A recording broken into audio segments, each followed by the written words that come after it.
গল্প শুধু তোমারই জন্য। লেখক সৌপ্তিক রায়। বিকেলটা আর 5টা সাধারণ বিকেলের মতোই হতে পারত। অফিসের ফাইল, ডেডলাইন আর বসের কড়া মেজাজের ধকল সামলে আবির যখন বাড়ি ফিরছিল, তখন তার মাথায় ছিল কেবল 1 কাপ গরম চা আর বিছানায় গা এলিয়ে দেওয়ার চিন্তা। আবির বরাবরই একটু অন্তর্মুখী। মেয়েদের সংস্পর্শ এড়িয়ে চলাটাই তার স্বভাব।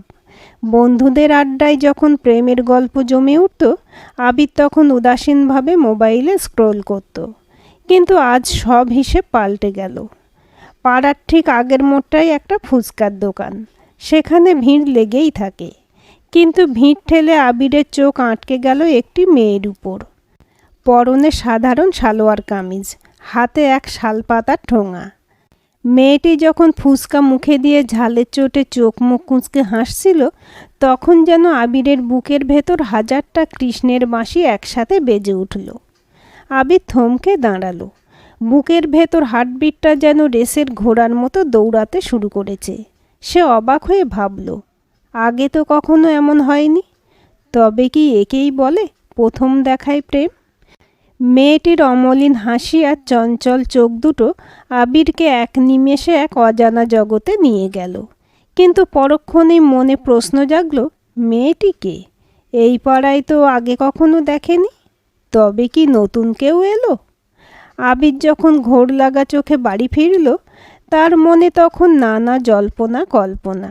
ঠিক সেই সময় আমাদের গল্পের অন্য পিঠে ছিল রীতিশা রায়, সবে কলেজ পাশ করা ছটফটে এক তরুণী। রীতিশাদের পরিবার মাত্র কয়েকদিন আগেই এই পাড়া 4 নম্বর বাড়িতে ভাড়া এসেছে। রীতিশার বাবা গম্ভীর রায় মানুষটি নামের মতোই গম্ভীর। সরকারি উঁচু পদে কাজ করেন। বদলির চাকরি হওয়ায় সারা জীবন তাকে এক শহর থেকে অন্য শহরে ঘুরতে হয়েছে। সরকারি কোয়ার্টার তার একেবারে না পছন্দ। ঘিঞ্জি পরিবেশ আর রক্ষণাবেক্ষণের অভাব, এই অজুহাতে তিনি এবার পাড়ার ভেতর এই সুন্দর দোতলা বাড়িটি ভাড়া নিয়েছেন। গম্ভীরবাবুর ইচ্ছা, যদি জায়গাটা মনে ধরে আর বদলিটা পাকাপাকি হয়, তবে এখানেই একটা স্থায়ী আস্তানা করবেন।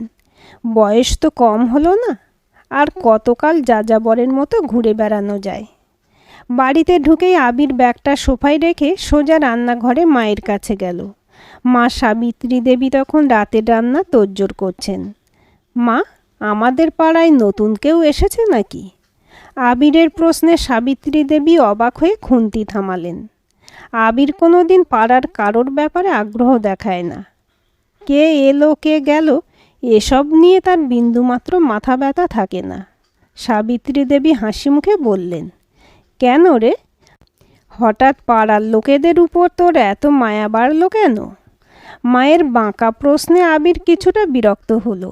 নিজের অস্বস্তি ঢাকতে সে তড়িঘড়ি বলে উঠল, আরে না, আগে কোনো দিন করিনি বলে কি আজ জিজ্ঞাসা করতে পারি না? রাস্তা দিয়ে আসার সময় দেখলাম 4 নম্বর বাড়ির সামনেটা বেশ পরিষ্কার করা হয়েছে। সাবিত্রী দেবী একটু ভেবে বললেন, হ্যাঁ, দিন 2 আগে 2টো বড় লরি করে মালপত্র আসতে দেখেছিলাম। বোধহয় নতুন কোনো পরিবার এসেছে। ভদ্রলোক বেশ রাশভারী, শুনলাম সরকারি বড় অফিসার। মায়ের কথা শুনে আবিরের মনের ভিতর যেন এক ঝাঁক ময়ূর পেখম মেলে নাচতে শুরু করলো। তার মানে মেয়েটি তার নিজের পাড়াতেই থাকছে। এই ভেবেই তার মনের কোণে একটা চেনা আনন্দের ঢেউ খেলে গেল। পরের কয়েকদিন আবিরের রুটিন বদলে গেল। আগে সে অফিস থেকে ফিরে সোজা ঘরে ঢুকে যেত। এখন সে বারান্দায় গিয়ে দাঁড়ায়। 4 নম্বর বাড়ির জানালাগুলোর দিকে তার নজর থাকে। রীতিশাকে মাঝে মধ্যে ছাদে দেখা যায়, কখনো চুল শুকোতে, কখনো বা বিকেলের পড়ন্ত রোদে বই হাতে। রীতিশাও যে খেয়াল করেনি তা নয়। সামনের বাড়ির ওই শান্তশিষ্ট ছেলেটি যে বারবার তার দিকে তাকাচ্ছে, সেটা সে বুঝতে পারছিল। একদিন বিকেলে ছাদে কাপড় তুলতে গিয়ে রীতিশা দেখল আবির এক মনে তার দিকে তাকিয়ে আছে। চোখাচোখি হতেই আবির অপ্রস্তুত হয়ে মুখ ঘুরিয়ে নিল। রীতিশার ঠোঁটের কোণে এক চিলতে হাসি ফুটে উঠল। সে মনে মনে ভাবল, ছেলেটা তো বেশ লাজুক। একদিন বিকেলে সুযোগটা এলো। আবির বাজার থেকে ফিরছিল। আর রীতিশা গেটের সামনে দাঁড়িয়ে এক সবজিওয়ালার সাথে দরদাম করছিল। কিন্তু গম্ভীরবাবুর মেয়ে বলে কথা, ঠিকঠাক দরদাম সে করতে পারছিল না। সবজিওয়ালাও সুযোগ বুঝে দাম বাড়িয়ে বলছিল। আবির কাছে গিয়ে মৃদুস্বরে বলল, কাকা, পাড়ার নতুন লোক পেয়ে ঠকাচ্ছেন কেন? ঠিক দামটা নিন। সবজিওয়ালা আবিরকে চিনত, তাই বিড়বিড় করতে করতে দাম কমিয়ে দিল। রীতিশা কৃতজ্ঞতার দৃষ্টিতে আবিরের দিকে তাকালো।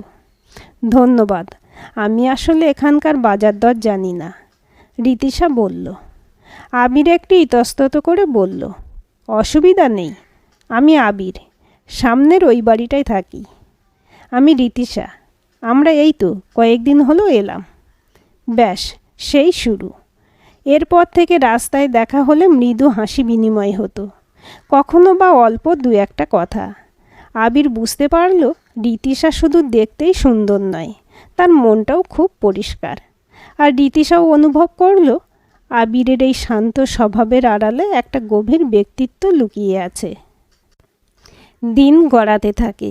শীতের আমেজ কাটিয়ে বসন্তের বাতাস বইতে শুরু করেছে। গম্ভীরবাবুও পাড়াটার প্রেমে পড়ে গেছেন। তার ইচ্ছা এখানেই পাকাপাকিভাবে থেকে যাওয়ার। এদিকে আবির আর রীতিশার বন্ধুত্বের ডালপালাও মেলতে শুরু করেছে। একদিন সন্ধ্যায় পাড়ার পার্কে বসে রীতিশা বলল, জানো আবির, বাবা বলছিলেন এই পাড়াটা ওনার খুব পছন্দ হয়েছে, হয়তো আমরা এখানেই থেকে যাব। আবির মনে মনে স্বস্তির নিঃশ্বাস ফেলল। সে আকাশের দিকে তাকিয়ে ভাবল, সেদিন বিকেলে ফুচকার দোকানে সেই মুহূর্তটি না থাকলে হয়তো আজ এই বসন্তের হাওয়া এত মধুর লাগতো না। প্রথম দেখা সেই ভালো লাগা যে কখন গভীরে ভালোবাসায় রূপ নিয়েছে তা দুজনেই অনুভব করতে পারে, কিন্তু কেউ মুখে বলেনি। তবে ভালোবাসার জন্য কি সবসময় শব্দের প্রয়োজন হয়? দুজোড়া চোখের নীরব ভাষা আর পাড়ার গলিতে বিকেলে দেখা হওয়া, এতেই তো পূর্ণতা পায় প্রথম দেখার সেই অদ্ভুত ভালো লাগা। বসন্তের বাতাস যখন আবির আর রীতিশার মনের কোণে নতুন স্বপ্নের বীজ বুনছিল, ঠিক তখনই নিয়তি যেন এক ঝটকায় সব ওলটপালট করে দিল। আবিরের সাজানো দিনলিপিতে হঠাৎই একটা কালো মেঘের ছায়া ঘনিয়ে এলো। সেদিন রাতে আবিরের বাবা একটি ফোন পেলেন। আবিরের এক দুঃসম্পর্কের কাকা, যিনি কর্মসূত্রে সপরিবারে শিলিগুড়িতে থাকেন, আকস্মিকভাবে পরলোক গমন করেছেন। সংবাদটি আসার পরপরই বাড়িতে এক বিষণ্ণ পরিবেশ তৈরি হলো। মা সাবিত্রী দেবী কান্নায় ভেঙে পড়লেন। স্থির হলো আগামীকাল সকালেই আবিরকে তার বাবা মায়ের সঙ্গে সেখানে যেতে হবে। পারলৌকিক কাজ ও একাকী কাকিমার পাশে দাঁড়ানোর জন্য অন্তত 15-20 দিন সেখানে থাকা প্রয়োজন।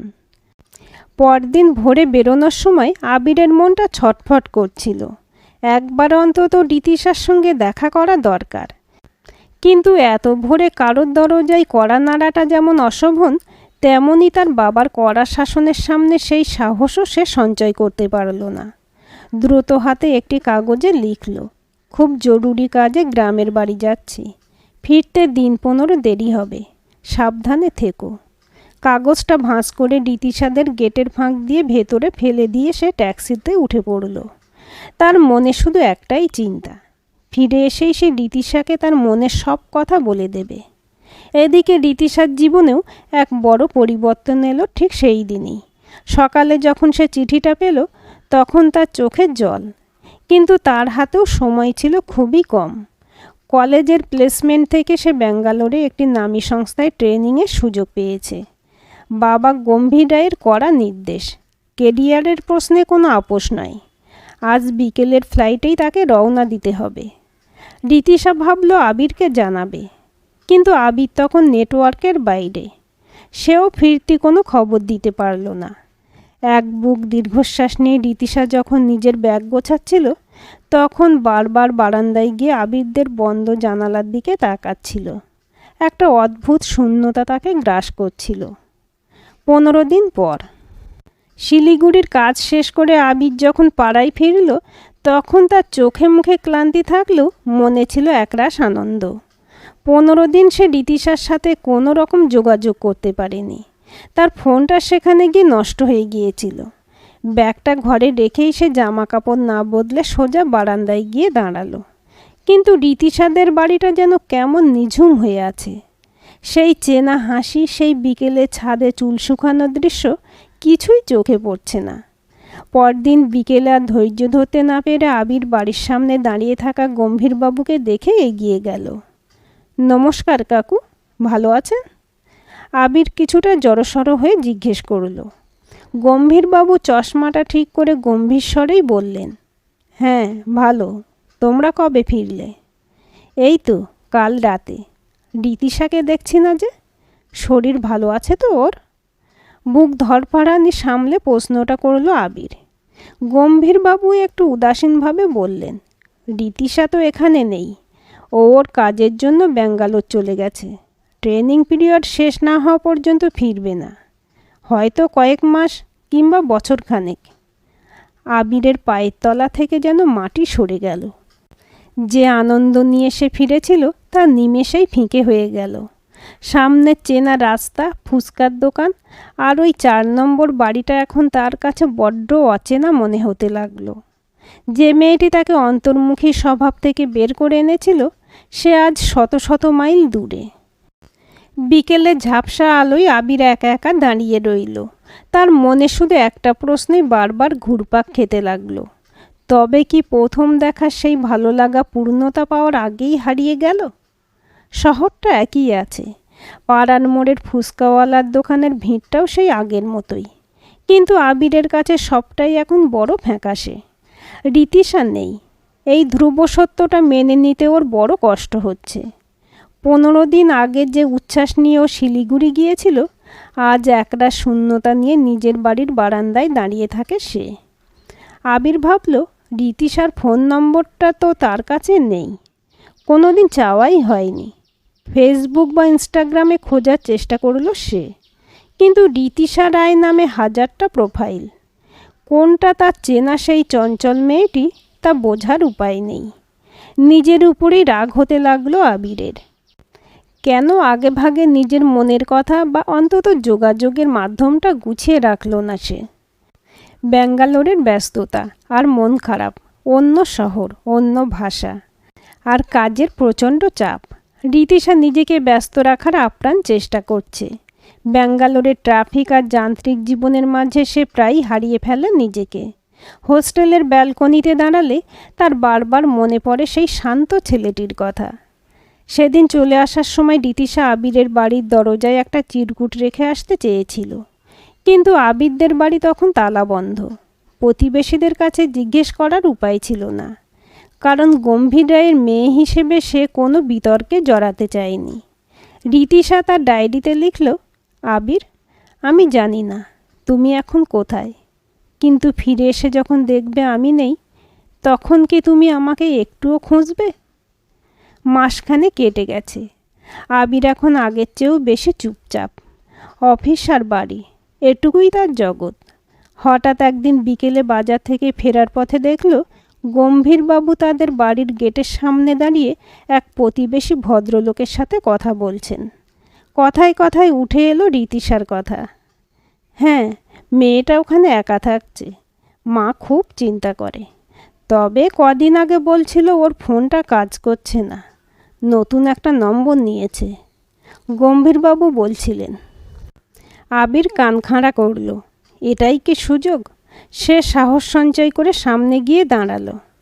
কাকু, আসলে রীতিশার সাথে আমার একটা বই নিয়ে কথা হয়েছিল, ওটা আমার কাছে আছে, কিন্তু ওর তো কোনো খবর পাচ্ছি না। ও কি ভালো আছে?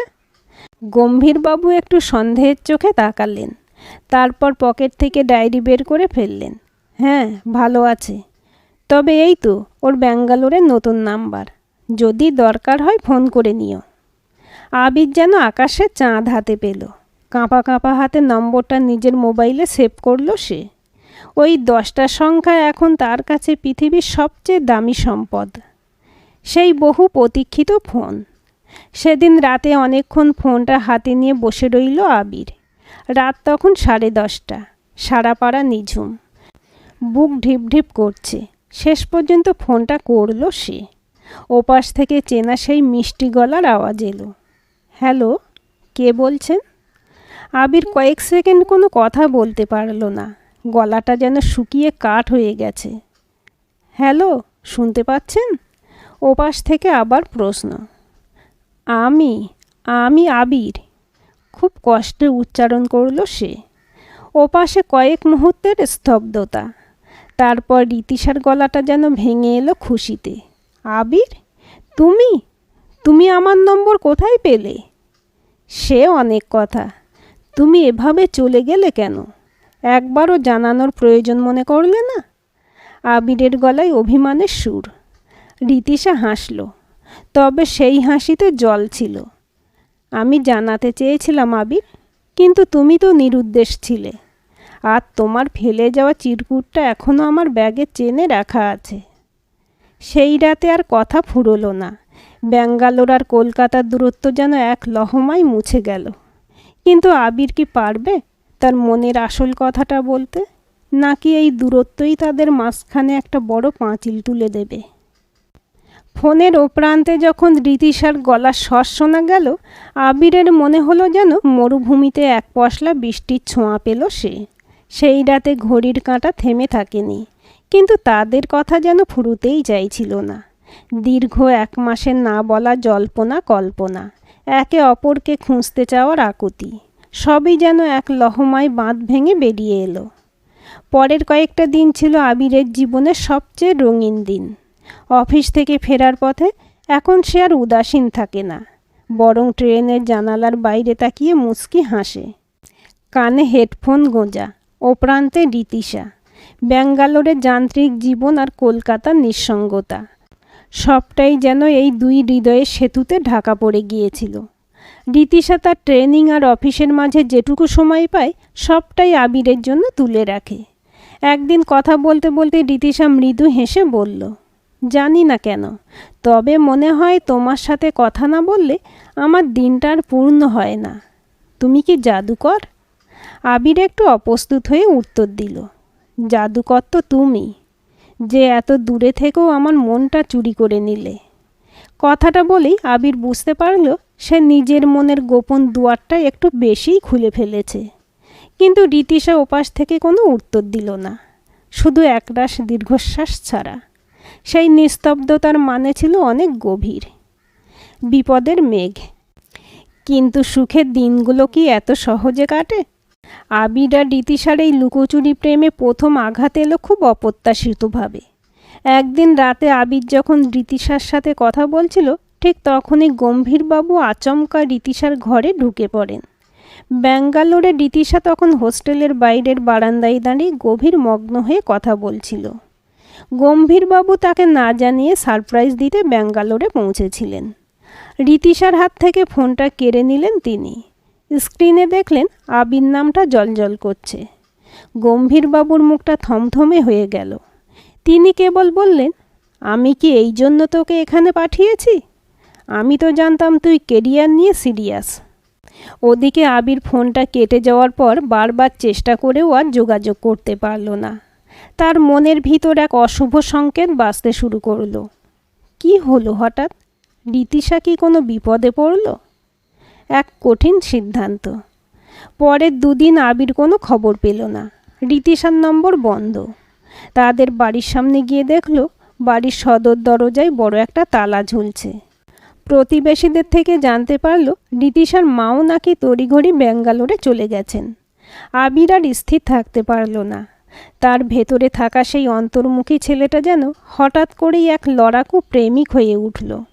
তার মনে হলো এভাবে সবটা শেষ হয়ে যেতে পারে না। প্রথম দেখার সেই ভালো লাগা আজ এক অটুট ভালোবাসা রূপ নিয়েছে। তাকে রক্ষা করার দায়িত্ব তারই। সেদিনই অফিস থেকে ফেরার পথে আবির সোজা চলে গেল ট্রাভেল এজেন্সিতে। হাতে সামান্য কিছু জমানো টাকা আর বুকে এক আকাশ সাহস। আবির মনে মনে ঠিক করল, যে দূরত্ব তাদের আলাদা করতে চাইছে সেই দূরত্বকেই এবার সে জয় করবে। সে ভাবল, রীতিশা একা লড়াই করছে, আমি এখানে হাত গুটিয়ে বসে থাকতে পারি না। পরদিন সকালে মা সাবিত্রী দেবীর হাতে একটা চিরকুট রেখে আবির ঘর থেকে বেরোলো। তাতে লেখা ছিল, মা, আমাকে একটা অসমাপ্ত কাজ শেষ করতে যেতে হচ্ছে, ফিরতে কদিন দেরি হবে, চিন্তা করো না। কলকাতা এয়ারপোর্টে টার্মিনালে দাঁড়িয়ে আবির যখন ব্যাঙ্গালোরের ফ্লাইটের জন্য অপেক্ষা করছিল, তখন তার কানে বাজছিল রীতিশার সেই শেষ কথাগুলো। তোমার চিরকুটটা এখনও আমার ব্যাগে চেনে রাখা আছে। আবিরের চোখ দুটো উজ্জ্বল হয়ে উঠল। সে জানে সামনে অনেক বাধা, গম্ভীরবাবু, রাগী চোখ আর সমাজের নানা প্রশ্ন, কিন্তু সে প্রস্তুত।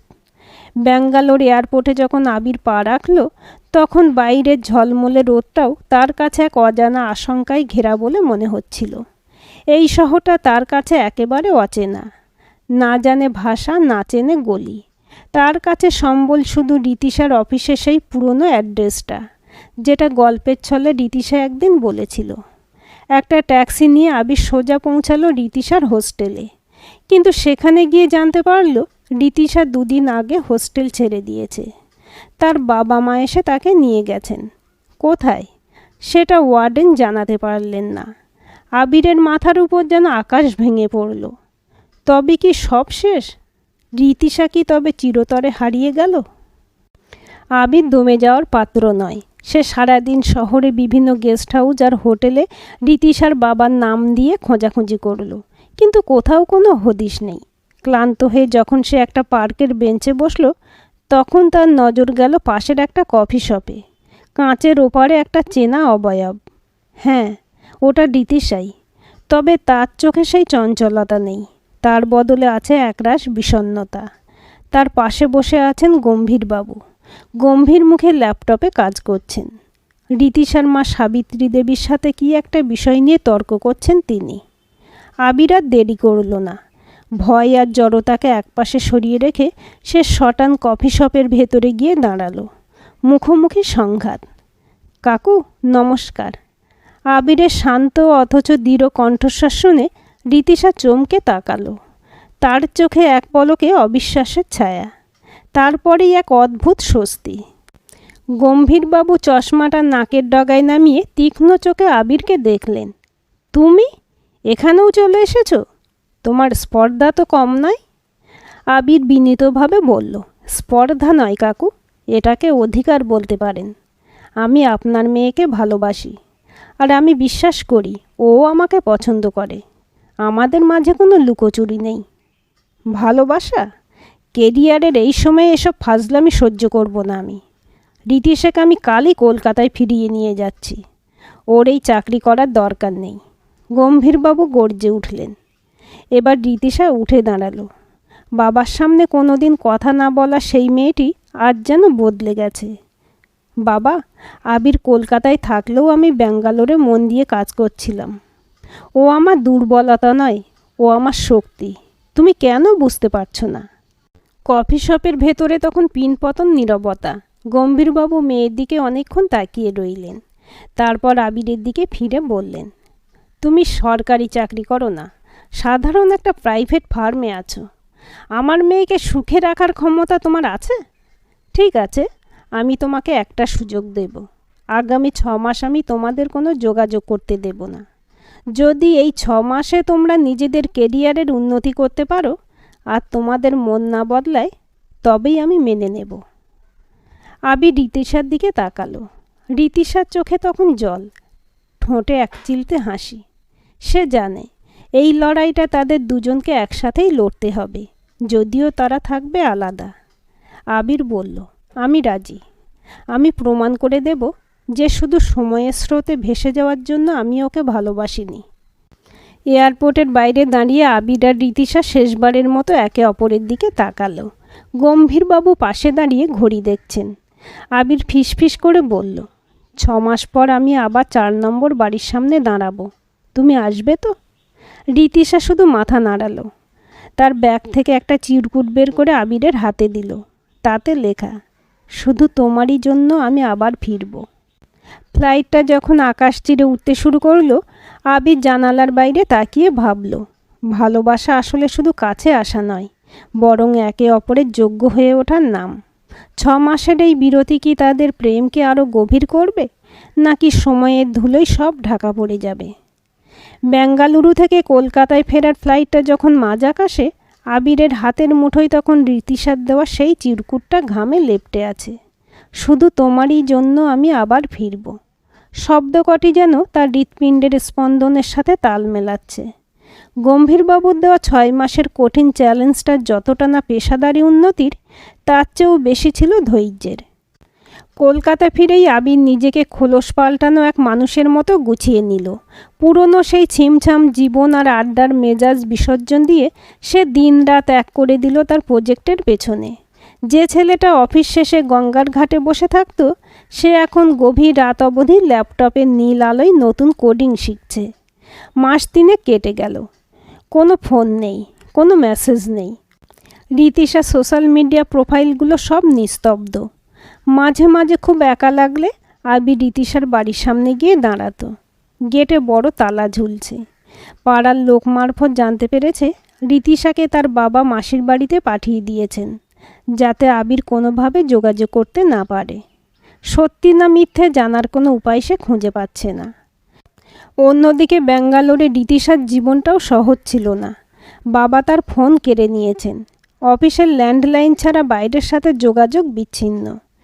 কিন্তু কাজের টেবিলে রীতিশা এখন আগের চেয়ে অনেক বেশি ক্ষুরোধার। তার করা নতুন সফটওয়্যার মডিউল কোম্পানিকে কয়েক কোটি টাকার ডিল এনে দিল। প্রমোশন আর অ্যাপ্রিসিয়েশনের লেটার যখন তার হাতে এলো, সে মনে মনে বলল, বাবা, আমি শুধু আবিরের জন্য নয়, নিজের যোগ্যতার প্রমাণও দিচ্ছি। 6 মাস পূর্ণ হতে আর মাত্র 15 দিন বাকি। আবির তখন তার অফিসে রিজিওনাল হেড হিসেবে পদোন্নতি পাওয়ার দোরগোড়ায়। ঠিক তখনই একদিন সন্ধ্যায় তার ফোনে একটা অজানা নম্বর থেকে কল এলো। ওপাশ থেকে এক নারীর কান্না ভাঙা গলা। আবির, আমি রীতিশার মা বলছি। তুমি একবার ব্যাঙ্গালোরে আসতে পারবে বাবা? রীতিশা, ও খুব বড় বিপদে পড়েছে। আবিরের হাতের ফাইলটা মেঝের ধুলোয় লুটিয়ে পড়ল। কি হয়েছে কাকিমা? রীতিশা ঠিক আছে তো? ওর বাবা জেদ করে ওর বিয়ে ঠিক করেছেন তার এক বন্ধুর ছেলের সাথে। রীতিশা কাল রাত থেকে ঘর বন্ধ করে বসে আছে, কারোর সাথে কথা বলছে না। ও শুধু তোমার নামটা একবার নিয়েছিল। গম্ভীরবাবু জানতে পারলে আমাকে বাড়ি থেকে বের করে দেবেন। কিন্তু আমি আমার মেয়ের এই অবস্থা সহ্য করতে পারছি না। আবির বুঝল গম্ভীরবাবু তার কথা রাখেননি। 6 মাসের সময়সীমা শেষ হওয়ার আগেই তিনি নিজের সিদ্ধান্ত চাপিয়ে দিয়েছেন। আবিরের চোখের সামনে থেকে অফিসের সাফল্য, কেরিয়ার সব ঝাপসা হয়ে গেল। তার কানে বাজছে শুধু রীতিশার সেই শেষ কথা, শুধু তোমারই জন্য। ফোনটা রাখার পর আবিরের মাথার ভেতরটা ঝাঁঝা করছিল। গম্ভীরবাবু যে সময়ের আগেই চাল চালবেন সেটা সে কল্পনাও করতে পারেনি। অফিসের বড় সাহেব কালই তাকে নতুন প্রমোশন লেটার হাতে দেবেন বলেছিলেন। কিন্তু এখন সেই কাগজের টুকরোটা চেয়ে রীতিশার জীবনের দাম অনেক বেশি। আবির কোনো ব্যাগ গোছানোর সময় পেল না। পকেটে শুধু মানি ব্যাগ আর ফোনটা নিয়ে সোজা ছুটল দমদম এয়ারপোর্টের দিকে। ট্যাক্সিতে যেতে যেতে ও শুধু ভাবছিল, 6 মাস পূর্ণ হতে আর মাত্র 2 সপ্তাহ বাকি ছিল। কেন আপনি ধৈর্য হারালেন কাকু? মাঝরাতে বেঙ্গালুরু পৌঁছল আবির। শহরটা এবার আর অচেনা লাগছে না, বরং একটা রণক্ষেত্রের মতো মনে হচ্ছে। রীতিশার মা তাকে চুপি চুপি একটা হোটেলে ঠিকানা দিয়েছিলেন, যেখানে গম্ভীরবাবু সপরিবারে উঠেছেন। পরের দিন সকালেই নাকি হবু বরের বাড়ির লোকেরা আংটি পরাতে আসবে। রাত 3টে। হোটেলের 4 তলার ব্যালকনির দিকে তাকিয়ে দাঁড়িয়ে আছে আবির। সে জানে এই অসময়ে সরাসরি ঘরে যাওয়া মানেই কেলেঙ্কারি। কিন্তু সে এটাও জানে রীতিশা হয়তো জানালার ওপাশেই জেগে আছে। সে একটা শেষ চেষ্টা করলো।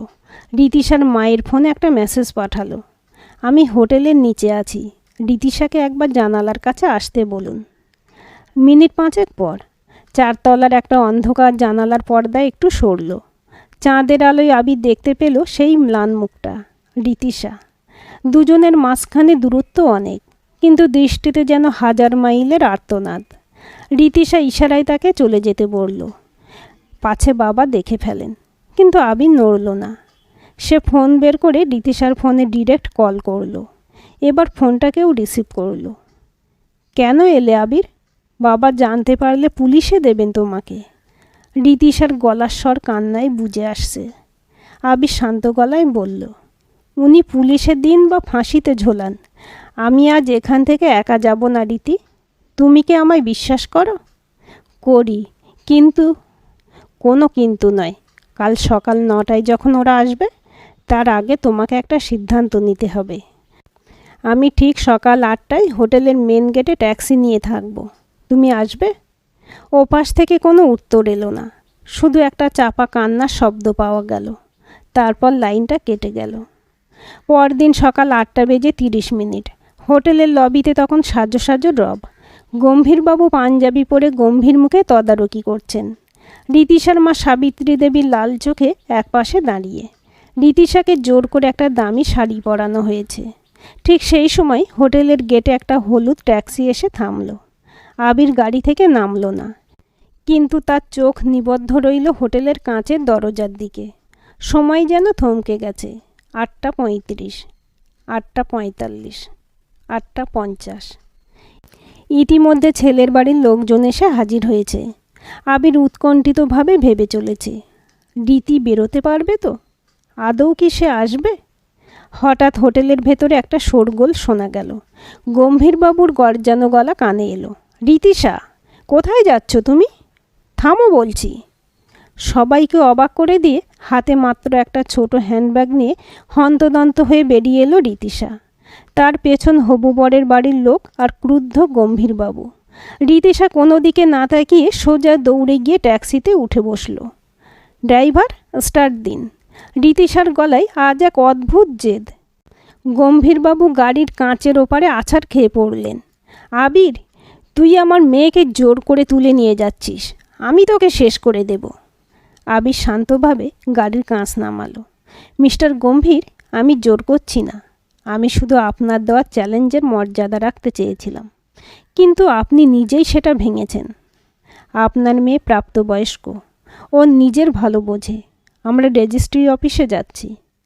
ট্যাক্সিটা ধুলো উড়িয়ে স্টেশনের দিকে ছুটল। পেছনে পড়ে রইল আভিজাত্যের মিথ্যে অহংকার। কিন্তু আবির জানে, এই জয়টাই শেষ নয়।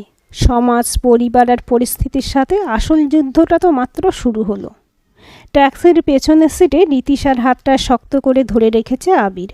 রীতিশা কাঁপছে, তবে সেটা ভয়ের চেয়েও বেশি উত্তেজনার। পেছনে ফেলে আসা বিলাসবহুল হোটেলের লবি আর বাবার চিৎকারগুলো ক্রমশ আবছা হয়ে আসছে। কিন্তু ট্যাক্সির আয়নায় আবির দেখতে পেল একটা কালো এসইউভি তাদের পিছু নিয়েছে। গম্ভীরবাবু এত সহজে ছেড়ে দেওয়ার পাত্র নন। ড্রাইভার ভাই, একটু গতি বাড়ান, আমাদের স্টেশন পৌঁছানো খুব দরকার। আবির শান্ত গলায় বলল, কিন্তু তার কপালে চিন্তার রেখা। রীতিশা হঠাৎ করে বলে উঠল, আবির, আমরা কি ভুল করছি? বাবার হার্টের অবস্থা তো ভালো নয়, ওনাকে এভাবে সবার সামনে ফেলে আসা কি ঠিক হলো? আবির রীতিশার চোখের দিকে তাকালো। রীতি, উনি আমাদের ভালোবাসার সম্মান দেননি। যে মানুষটা নিজের মেয়ের খুশির চেয়ে জেদকে বড় মনে করে, তাকে আজ এই শিক্ষাটা দেওয়া দরকার ছিল। আর আমরা তো পালিয়ে যাচ্ছি না, আমরা আমাদের অধিকার ছিনিয়ে নিচ্ছি। ব্যাঙ্গালোর সিটি স্টেশনে যখন তারা পৌঁছালো, তখন চারপাশ লোকে লোকারণ্য। আবির জানত গম্ভীরবাবুর লোক সেখানে পৌঁছাবেই।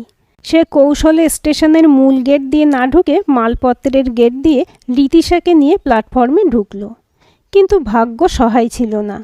4 নম্বর প্ল্যাটফর্মের সিঁড়ির কাছে দেখা মিলল গম্ভীরবাবুর, সাথে 2জন পুলিশ অফিসার।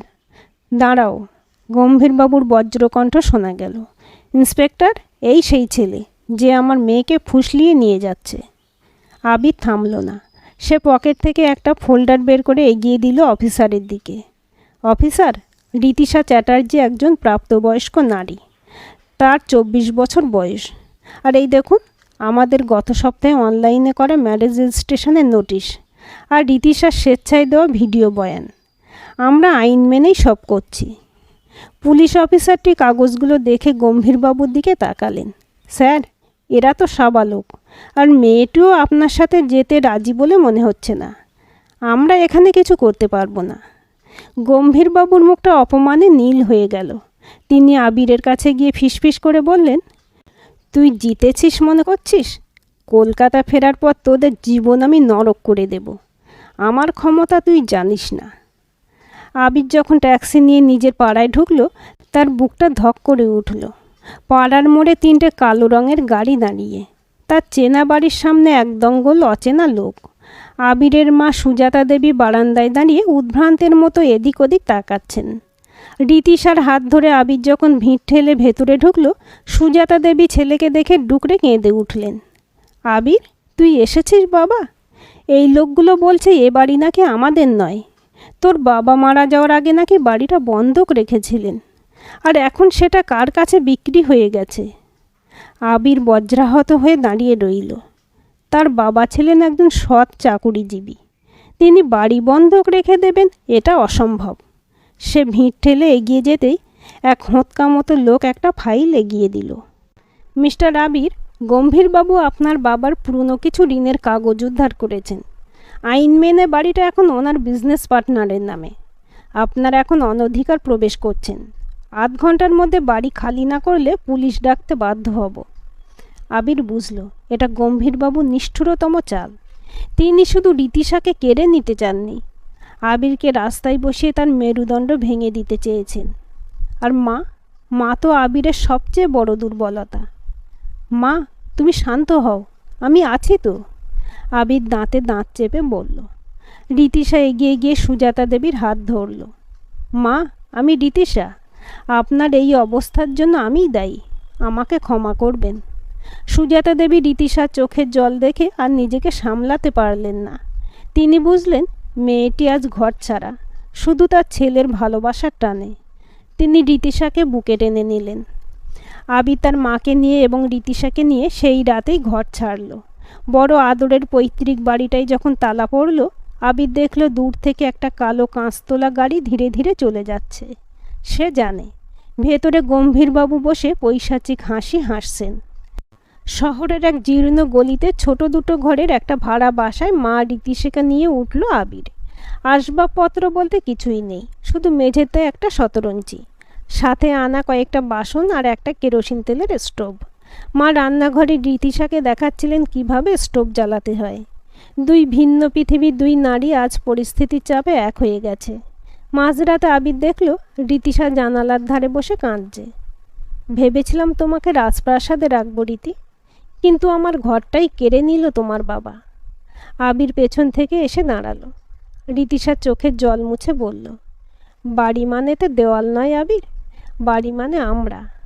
তোমার মা আমাকে যেভাবে মেনে নিয়েছেন সেটুকুই আমার কাছে অনেক। কিন্তু আবির, মার প্রেশারের ওষুধগুলো আনতে হবে কাল সকালে। আমাদের কাছে টাকা খুব কম, তাই না? আবির পকেটে হাত দিয়ে দেখলো মাত্র কয়েকশো টাকা পড়ে আছে। এটিএম কার্ডটা ব্লকড। অফিস থেকে কোনো সেটেলমেন্ট হয়নি। সে বুঝল যুদ্ধটা যতটা সে ভেবেছিল সহজ, তার চেয়েও অনেক বেশি কঠিন। হঠাৎ আবিরের ফোনে আবার সেই মেসেজটা এলো। বাড়ি তো গেল, এবার বাকিটা মে মাসের 15 তারিখ, তৈরি থেকো। আবির জানালার বাইরে তাকে শপথ করল, যে বাড়ি থেকে তার মাকে আজ বের করে দেওয়া হয়েছে সেই বাড়িতেই সে তার মাকে আর রীতিশাকে ফিরিয়ে আনবে, আর সেটা 15ই মের আগেই। ভাড়া বাড়ির এক চিলতে বারান্দায় দাঁড়িয়ে আবির দেখল ভোরের আলো ফুটছে। সারা রাত সে চোখের পাতা এক করতে পারেনি। একদিকে হারানো চাকরির অনিশ্চয়তা, অন্যদিকে মাথার উপর ছাদ হারানোর অপমান, কিন্তু সব ছাপিয়ে মে মাসের 15 তারিখের সেই রহস্যময় হুমকিটা তাকে তাড়া করে বেড়াচ্ছে। সকালে ঘুম থেকে উঠে আবির দেখল রীতিশা নেই। রান্নাঘরে মা একা চা করছেন। মা, রীতিশা কোথায়? আবির উদ্বিগ্ন হয়ে জিজ্ঞেস করল। সুজাতা দেবী ম্লান হেসে বললেন, ও তো সেই 7 সকালে বেরিয়েছে রে। বলল ইন্টারভিউ আছে। যাওয়ার সময় আমার পা ছুঁয়ে প্রণাম করে গেল। মেয়েটা খুব শক্ত মনে রে আবির। আবিরের নিজের উপর রাগ হলো। সে কি এতটাই অক্ষম যে রীতিশাকে এই রোদে রোদে চাকরির জন্য ঘুরতে হচ্ছে? সে আর দেরি না করে ল্যাপটপটা নিয়ে বসলো। তার কোডিং স্কিল আর আগের প্রজেক্টের অভিজ্ঞতাকে কাজে লাগিয়ে সে ফ্রিল্যান্সিং সাইটগুলোতে বিট করতে শুরু করলো। কিন্তু সেখানেও যেন অদৃশ্য কোনো বাধা। গম্ভীরবাবুর হাত কি তবে ইন্টারনেটের জগতেও পৌঁছে গেছে? দুপুর নাগাদ রীতিশা ফিরল, মুখটা ভীষণ শুকনো। আবির জল এগিয়ে দিতেই রীতিশা ডুকরে কেঁদে উঠল। আবির, ওরা কেউ আমায় কাজ দেবে না। 3টে কোম্পানিতে গেলাম, ইন্টারভিউ খুব ভালো হলো, কিন্তু যখনই আমার আইডির জন্য প্যান কার্ড বা আধার কার্ড দেখালাম, ওরা কিছুক্ষণ পরে এসে বিনয়ের সাথে জানালো ভ্যাকেন্সি ফিল আপ হয়ে গেছে। বাবা সব জায়গায় আমার নামটা ব্ল্যাকলিস্টেড করে দিয়েছে। আবির রীতিশাকে বুকে টেনে নিল। শান্ত হও রীতি, উনি আমাদের ভাতে মারতে চাইছেন, কিন্তু উনি জানেন না যে অভাবের চেয়ে জেদের জোর অনেক বেশি। আবির ঠিক করলো সে আর চোরের মতো লুকিয়ে থাকবে না। সে সরাসরি যাবে সেই অফিসে যেখানে তার বাবার বাড়ির কাগজপত্র জমা দেওয়া হয়েছে। বিকেলে সেই ফিন্যান্স কোম্পানিতে গিয়ে আবির দেখলো রিসেপশনে তাকে ঢুকতে দেওয়া হচ্ছে না। সে গায়ের জোরে ভেতরে ঢুকলো এবং সোজা সিওর কেবিনে গিয়ে দাঁড়ালো। সেখানে আরাম কেদারায় বসে আছেন গম্ভীরবাবু স্বয়ং। তার মুখে এক বিজাতীয় হাসি। কি হে হার্টথ্রব, আমার মেয়ের সাথে ভাড়া বাড়িতে সংসার কেমন চলছে? গম্ভীরবাবু পাইপে একটা টান দিলেন। আবির টেবিলের উপর ঝুঁকে পড়ে বলল, আমার বাবার বাড়ির জাল কাগজ বানিয়ে আপনি বড় অন্যায় করেছেন মিস্টার চ্যাটার্জি। আমি আইনের আশ্রয় নেব। গম্ভীরবাবু হো হো করে হেসে উঠলেন। আইন? যে আইনের শিকল আমার পকেটে ঘরে। শোনো আবির, 15ই মে তারিখটার কথা মনে আছে তো? ওই দিন আমি শুধু তোমাকে রাস্তা থেকে সরাবো না, রীতিশাকে নিজের হাতে আবার ওই রাজপ্রাসাদে ফিরিয়ে নিয়ে আসব। আর তুমি হয়তো তখন কোনো জেলের ঘানি টানছ। আবির শান্ত গলায় বলল, আপনি নিজের মেয়েকে ভালোবাসেন না, নিজের অহংকারকে ভালোবাসেন। 15ই মে আসুক, দেখা যাবে কার কপাল পড়ে। অফিস থেকে বেরিয়ে আসার সময় আবিরের ফোনে একটা ইমেল এলো। ব্যাঙ্গালোরের সেই পুরনো ক্লায়েন্ট যাদের সফটওয়্যার মডিউল রীতিশা তৈরি করেছিল। ইমেলে লেখা, আবির, আমরা জানি তোমরা বিপদে আছো। রীতিশা তৈরি মডিউলে একটা বড় বাগ দেখা দিয়েছে যা আমাদের কয়েক কোটি টাকা লস করিয়ে দিতে পারে। আমরা তোমাদের সাহায্য চাই। যদি তোমরা এটা ঠিক করে দিতে পারো, আমরা তোমাদের একটা নতুন স্টার্ট আপ ফান্ডের ব্যবস্থা করে দেব। তোমাদের পরিচয় গোপন রাখা হবে। আবির যেন অন্ধকারের শেষে আলোর রেখা দেখতে পেল। সে তাড়াতাড়ি বাড়ি ফিরে রীতিশাকে খবরটা দিল। রীতি, আমাদের কাছে আর মাত্র 10 দিন আছে। এই 10 দিনে আমাদের দিন রাত এক করে এই বাগ ফিক্স করতে হবে। এটাই আমাদের একমাত্র রাস্তা। রীতিশার চোখে আবার সেই ক্ষুরোধার দ্যুতি ফিরে এলো। আমি পারবো আবির, শুধু তোমারই জন্য আমি এই অসম্ভবকে সম্ভব করব। মা রীতিশাকে নিয়ে আবির সেই রাতেই কাজ শুরু করলো। ল্যাপটপে নীল আলোয় 2 লড়াকু সৈনিক। কিন্তু ঠিক তখনই বাড়ির দরজায় প্রচণ্ড জোরে ধাক্কা পড়ল। আবির, দরজা খোলো, পুলিশ এসেছে। বাইরে পুলিশের গাড়ির নীল আলো বারান্দার গ্রিলে এসে আছড়ে পড়ছে। দরজার ওপাশে পুলিশের কর্কশ আওয়াজ আর বুটের শব্দে ছোট্ট ঘরটা যেন কেঁপে উঠল। সুজাতা দেবী ভয়ে আবিরের হাত চেপে ধরলেন। রীতিশা ল্যাপটপটা আড়াল করে দাঁড়ালো, যেন ওর ভেতরের কোডগুলোই তাদের বাঁচার শেষ খড়কুটো। আবির দরজা খুলতেই ইন্সপেক্টর সরকার ভেতরে ঢুকলেন। পেছনে গম্ভীরবাবু সেই পরিচিত উকিল, চশমার ফাঁক দিয়ে কুটিল হাসি হাসছেন। আবির মুখার্জি, আপনার নামে চুরির অভিযোগ আছে। ইন্সপেক্টর গম্ভীর গলায় বললেন। চুরি? কিসের চুরি? আবির অবাক হয়ে জিজ্ঞেস করল। উকিলবাবু এগিয়ে এলেন। আপনার প্রাক্তন অফিস থেকে অভিযোগ করা হয়েছে যে আপনি কোম্পানির সিক্রেট কোড এবং ডেটা চুরি করে নিজের ব্যক্তিগত কাজে ব্যবহার করছেন, যার প্রমাণ হিসেবে আপনার ল্যাপটপটি আমরা বাজেয়াপ্ত করতে এসেছি। আবির বুঝল গম্ভীরবাবু ঠিক কোন জায়গায় আঘাত করেছেন। যদি ল্যাপটপটা এখন পুলিশ নিয়ে যায়, তবে ব্যাঙ্গালোরের ক্লায়েন্টের সেই বাগ ফিক্স করা যাবে না। আর সেটা না হলে মে মাসের 15 তারিখের আগেই তারা পথে বসবে। রীতিশা হঠাৎই শান্ত গলায় বলল, ইন্সপেক্টর বাবু, এই ল্যাপটপটা আমার। আবির এটাতে হাতও দেয় না। আর আমি কি কাজ করছি সেটা আমার ব্যক্তিগত ব্যাপার। ইন্সপেক্টর হাসলেন। ম্যাডাম, তর্কের সময় এটা নয়। সার্চ ওয়ারেন্ট আছে, ল্যাপটপ আমাদের নিতেই হবে। পুলিশ যখন ল্যাপটপ আর পেন ড্রাইভ নিয়ে চলে গেল, ঘরটা যেন শ্মশানের মতো নিস্তব্ধ হয়ে পড়ল। সুজাতা দেবী মেঝেতে বসে পড়লেন। রীতিশা দেওয়ালে মাথা ঠেকিয়ে দাঁড়িয়ে আছে। সব শেষ। অন্ধকারে আলোর রেখা। একটা রাত। আবির দেখল রীতিশা কাঁদছে না, বরং তার চোখের মণি দুটো জ্বলছে। আবির, ওরা ভাবছে ল্যাপটপ নিলেই কোড মুছে যাবে, কিন্তু ওরা জানে না আমি কাজ করার সময় ক্লাউড সার্ভারে একটা ব্যাকআপ অটোসিঙ্ক করে রেখেছিলাম। আমাদের শুধু একটা হাই স্পিড ইন্টারনেট আর একটা সিস্টেম দরকার। আবির চট করে উঠে দাঁড়ালো। কিন্তু আমাদের কাছে তো টাকা নেই নতুন ল্যাপটপ কেনার, আর পাড়ার সাইবার ক্যাফেগুলো এই সময় বন্ধ। ঠিক তখনই সুজাতা দেবী নিজের ঘর থেকে বেরিয়ে এলেন। তার হাতে একটা পুরনো গয়নার বাক্স। এটা তো ঠাকুরমার দেওয়া শেষ স্মৃতি আবির, এটা বন্ধক রাখলে কি কিছু টাকা হবে না? আবিরের চোখ ভিজে এলো। মা, এটা রাখ বাবা, আমার ইজ্জত ওই ইঁটের বাড়িতে নয়, তোদের লড়াইয়ের মধ্যে। যা, লড় এবার। পরদিন সকালে গয়না বন্ধক রেখে একটা সেকেন্ড হ্যান্ড ল্যাপটপ আর ডঙ্গল জোগাড় করলো আবির। শুরু হলো সময়ের সাথে লড়াই। বাইরে মে মাসে তপ্ত রোদ, আর ঘরের ভেতরে ঘামে ভেজা শরীরে রীতিশা আর আবির কিবোর্ডের উপর ঝড় তুলছে।